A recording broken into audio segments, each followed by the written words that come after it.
नमस्कार दोस्तों, MS class में आप लोग का स्वागत है। तहे दिल से स्वागत। आई होप है कि आप लोग अच्छे होंगे और सही सलामत होंगे। आज का वीडियो है मेरे भाई, ये लेबर लॉ से रिलेटेड है। ये लेबर लॉ से जो है रिलेटेड जो है एक एक्ट है जिसे हम लोग कहते हैं, जो है इंग्लिश में इसे हम लोग कहते हैं the payment of gratuity act, जो है 1972 में बना था, जिसे हिंदी में कहते हैं हम लोग ग्रेजुएटी का भुगतान अधिनियम 1972। तो इसको अच्छे तरीके से, बढ़िया तरीके से देखेंगे हम लोग, और आई होप है, मुझे पूरी तरह विश्वास है कि आपको समझ में आएगा और मैं समझा पाऊँगा बढ़िया तरीके से। ठीक, तो लास्ट तक बने रहिएगा, अच्छे से देखिएगा, बढ़िया से देखिएगा। अगर आप सेमेस्टर एग्ज़ाम की तैयारी कर रहे हैं, एलएलबी के स्टूडेंट हैं, तो आप लोग के लिए बहुत इंपॉर्टेंट है। बाकी आप सबके लिए लॉ कानून तो सबके लिए इम्पोर्टेंट है। ठीक, अगर आप चैनल पर नए हो तो सब्सक्राइब करिएगा, बेल आइकन दबाइएगा और अधिक से अधिक वीडियो को शेयर करिएगा लोगों के बीच में। चलिए अभी स्टार्ट करते हैं। ध्यान से देखिएगा, अच्छे से देखिएगा। देखिए, ग्रेजुएटी एक्ट 1972 का भुगतान एक भारतीय कानून है जो भारत में कर्मचारियों को ग्रेजुएटी के भुगतान को नियंत्रित करता है, पूरी तरह से उसे जो है गौर करता है। ये अधिनियम उन कर्मचारियों को वित्तीय सुरक्षा सुनिश्चित करता है जिन्होंने एक संगठन में न्यूनतम सेवा अवधि पूरी की है। मतलब ये है संगठन, मतलब ये है कि आप किसी कंपनी में या किसी जो है ऑफिस में या कहीं पर भी जो है अगर आप काम कर रहे हैं और कुछ समय वहाँ दिया है, वहाँ पर जो है लास्ट तक आप लोगों ने काम किया है, जितना आप लोग का ये, जैसे आप लोग गवर्नमेंट जॉब कर रहे हैं, आप लोग रिटायर हुए तक जो है काम करते हैं, तो वहाँ आपको ये नियम, ये कानून आपको फ़ायदा देता है। ठीक, ये कह रहा है जिन्होंने एक संगठन में जो है पूरी तरह से जो है अपनी सेवा दी है। ये 10 से अधिक कर्मचारियों के साथ फैक्ट्री, खान, तेल क्षेत्र, बगान, बंदरगाह, रेलवे और अन्य संस्थानों पर लागू होता है। इन सभी क्षेत्रों पर जो है ये कानून, ये एक्ट लागू होता है। देखिए, ग्रेजुएटी क्या होता है वो तो हम लोग बैकग्राउंड देखें, अब इसका मतलब जानेंगे कि ये वास्तव में क्या होता है। तो ग्रेजुएटी कर्मचारियों को किसी संगठन द्वारा किए गए कार्य के लिए उनका आभार व्यक्त करने के लिए दिए जाने वाला एक वित्तीय क्षतिपूर्ति का एक रूप है।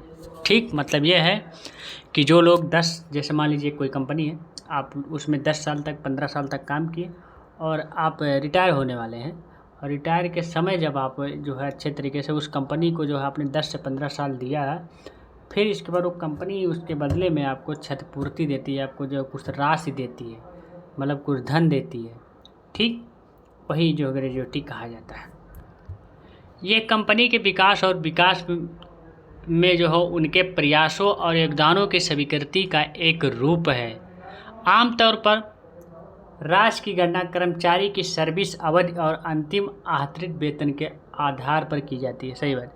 अरे जिसे हम लोग कहते हैं ग्रेजुएटी का मतलब ये, मान लीजिए कि जब आप किसी कंपनी या किसी जॉब से रिटायर होते हैं, गवर्नमेंट या किसी प्राइवेट कोई से, तो एक बार में जब आपको जिस लायक आपका वेतन रहता है, जिस लायक आपने काम किया, वहाँ सब कुछ देख करके जो है कंपनी आपको, जब रिटायर होते हैं या गवर्नमेंट आपको बढ़िया तरीके से 10 लाख, 20 लाख, 25 लाख, 30 लाख का पैकेज देती है। मतलब जिस हिसाब से आपका रैंक होगा, जिस हिसाब से आपका नौकरी होगा, जिस हिसाब से आपका सैलरी होगा, उस बेस को देख करके और जिस हिसाब से आप जो है उस कंपनी में या उस जगह पर, उस ऑफिस में काम किए हैं, उसे देख करके जो है, जैसे हम लोग कहते हैं कि 10 साल 20 साल काम किए, इसके बाद जब रिटायर हुए तो 40 लाख पाए, 50 लाख पाए, वही ग्रेजुएटी होता है।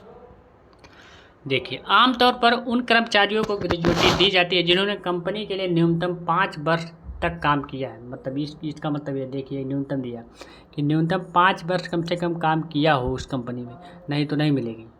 ये कर्मचारियों के लिए एक जो है मनोबल बूस्टर के रूप में कार्य करता है, जो उनकी कड़ी मेहनत और कंपनी के प्रति समर्पण को पहचानता है। सही बात है। मतलब एक बार में आपको जब 5 साल काम किए, बाय द वे आपका सैलरी जो है 20,000 रुपये है पर मंथ, और एक बार में आप जब रिटायर हुए तो इसके बाद 5 से 6 लाख रुपये आप जो कंपनी से पा गए, तो वो आपको काम देगा आगे चल करके, अगर अच्छा काम किए तो। ये वो जो है आपको 5 से 6 लाख आप 4 साल 5 साल में नहीं कमाया हुआ, एक बार में मिल जाता है, तो फिर आपको बढ़िया तरीके से कोई काम आप कर लेते हैं। ग्रेजुएटी एक्ट जो है 1972 का भुगतान क्या होता है। ग्रेजुएटी एक्ट 1972 का भुगतान भारत में एक प्रकार का कानून है जो श्रम कानूनों के तहत आता है। ये श्रम कानून में आते हैं, लेबर से रिलेटेड आते हैं। कंपनियों को सेवानिवृत्त, जैसे हम लोग कहते हैं कंपनियों से जो है जब हटते हैं लोग, जब रिटायर होते हैं, कर्मचारियों या कम से कम 5 वर्ष की सेवा के बाद इस्तीफा देने वाले लोगों को एक बार ग्रेजुइटी का भुगतान करना होगा। ये चीज़ें कहा गया। ये कानून कम से कम 10 कामगारों के साथ भारत की सभी कंपनियों पर लागू होता है। ये कानून भारत के सभी कंपनी पर। यह अधिनियम कर्मचारी या उनके नॉमिनी को मृत्यु या विकलांगता के मामले में एक मुश्त भुगतान प्रदान करता है। अगर विकलांगता, अगर आप काम कर रहे हैं, अचानक जो आपकी पैर कट गया या कोई दिक्कत, कोई प्रॉब्लम हुई और आप जो है पूरी तरह से मतलब आपकी मृत्यु भी अगर हो गई, तो एक साथ में जब जो है वो कंपनी आपको जो है आपके घर वालों को जो है बहुत बढ़िया राशि, मतलब जो भी होगा आपके हिसाब से उसे प्रोवाइड मतलब कर देगी। देय राशि की गणना सेवा के प्रत्येक वर्ष के लिए 15 दिनों की सैलरी के आधार पर की जाती है। ये भी है, यानी जो 15 दिन की सैलरी होती है उसके आधार पर की जाती है, मतलब आधा भुगतान किया जाएगा, ये कहा गया। ग्रेजुएटी एक्ट का भुगतान ग्रेजुएटी भुगतान के संबंध में नियोक्ताओं और कर्मचारियों के बीच विवाद निपटाने के लिए नियंत्रण प्राधिकरणों की नियुक्ति प्रदान करता है। मतलब ये कर्मचारियों के बीच में जो विवाद होता है उसे जो है छुटकारा पाने के लिए, उसे जो है सुलह करने के लिए ये काम करता है, ये एक्ट काम करता है। नियोक्ताओं को अपनी ग्रेजुएटी देयताओं के लिए इंश्योरेंस कवरेज प्राप्त करना होगा, ये कहा गया है। और अधिनियम का पालन न करने से जुर्माना और कानूनी कार्रवाई हो सकती है। अगर आप इस एक्ट का पालन नहीं करते हैं तो ये कानूनन जुर्म है, आप पर जो है धारा लग सकती है और आपको जो है मतलब कुछ सज़ा भी हो सकता है, जुर्माना भी लग सकता है। ग्रेजुएटी का भुगतान कौन करने के लिए उत्तरदायी है? कम से कम 10 व्यक्तियों के कार्यबल वाली कंपनियों को ग्रेजुएटी अधिनियम 1972 के भुगतान के अनुसार ग्रेजुएटी प्रदान करनी होगी। यह निजी और सरकारी संगठनों पर भी लागू होता है, ये यानी गवर्नमेंट भी, ऐसा नहीं प्राइवेट।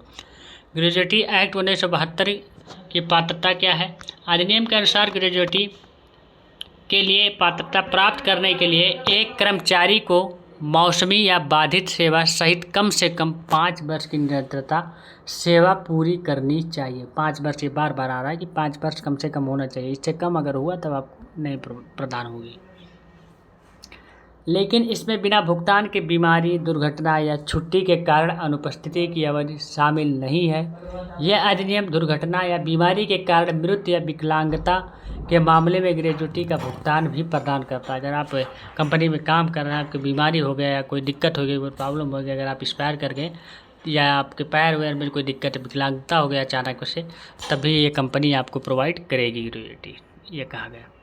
नॉमिनेशन के क्लाज क्या है ये जानिए। ग्रेजुएटी एक्ट 1972 एक कर्मचारी को किसी व्यक्ति को नामित करने की अनुमति देता है और उनकी मृत्यु के मामले में ग्रेजुएटी राशि प्राप्त करने के लिए नॉमिनी इस अधिनियम के तहत नामांकन के लिए कुछ खंड है, कुछ प्रावधान दिए गए। आगे देखिए, नंबर फर्स्ट दिया गया, एक कर्मचारी एक या अधिक परिवार के सदस्यों को नामित कर सकता है। अगर उनके पास कोई परिवार नहीं है तो वे अपने नामिन के रूप में जो है किसी और को भी चुन सकते हैं। अगर उनके पास परिवार फैमिली नहीं तो किसी और को चुन सकते हैं। कर्मचारी अपनी अवधि के दौरान किसी भी समय नामांकन कर सकता है और उनके पास पहले इसे संशोधित करने का विकल्प भी है। पहले मतलब वहाँ आपको कंपनी में ऐसा नहीं मिल जाएगा, वहाँ जो भी लगेगा तो वो करना पड़ेगा आपको। अगला पॉइंट कह रहा, कर्मचारी द्वारा दिए गए नामांकन में कोई भी बदलाव लिखित में होना चाहिए और नियोक्ता को प्रस्तुत किया जाना चाहिए, ये कहा गया। अगर नामिनी नाबालिग है तो कर्मचारी अपनी ओर से ग्रेजुएटी प्राप्त करने के लिए अभिभावक नियुक्त कर सकता है। मतलब जो अभिभावक अगर नाबालिग है तो वो जानने लायक नहीं है तो अपनी तरफ से अपने मम्मी पापा या किसी को जो है प्रस्तुत कर सकता है। ग्रेजुएटी का भुगतान कब किया जाता है ये जानिए। इस समय ग्रेजुएटी का भुगतान किया जाता है। रिटायरमेंट ग्रेजुएटी का भुगतान आमतौर पर कर्मचारी के रिटायरमेंट के समय उनकी लॉन्ग टर्म सर्विस के लिए एप्रिसिएशन टोकन के रूप में दिया जाता है। अब मैं आपको पहले बता दिया, वही चीज़ इसमें लिखा हुआ है, ठीक। जब लंबे समय तक आप काम करते हैं किसी कंपनी में, जब आपका रिटायरमेंट होता तब अगर आप इस्तीफा कम से कम 5 वर्ष की सेवा पूरी करने के बाद इस्तीफा देने वाले कर्मचारी ग्रेजुएटी के पात्र हैं। ये भी अगर इस्तीफा भी दे रहे हैं, अगर 5 साल से कम काम किए तो नहीं मिलेगा। अगर 5 साल से अधिक किए हैं या 5 साल किए हैं उस कंपनी में काम, तब आपको मिलेगा। मृत्यु की विकलांगता अगर किसी कर्मचारी को विकलांगता या मृत्यु के कारण समाप्त किया जाता है तो नियोक्ता को अपने नॉमिनी का या कानूनी उत्तराधिकारी को ग्रेच्युटी राशि का जो है भुगतान किया करना होगा, ये कहा गया। ग्रेच्युटी समाप्त करने की शर्तें क्या हैं? ये शर्तें हैं, देखिए, गलत आचरण के लिए कारण जो है समाप्त हो सकता है ये। अगर कोई कर्मचारी चोरी, धोखाधड़ी या उत्पीड़न जैसे किसी गलत आचरण के लिए अपनी नौकरी से समाप्त हो जाता है तो ग्रेच्युटी उसे नहीं दी जाती है। 5 वर्षों की सेवा पूरी करने से पहले अगर इस्तीफा दे देता है तब भी उसे नहीं मिलता है। विकलांगता या मृत्यु के कारण समाप्ति, देखिए, अगर कोई कर्मचारी किसी विकलांगता या मृत्यु के कारण समाप्त हो जाता है तो उनके नॉमिनी या कानूनी उत्तराधिकारी ग्रेच्युटी राशि के हकदार होंगे। देखिए, कॉन्ट्रेक्चुअल कर्मचारी, देखिए कौन है?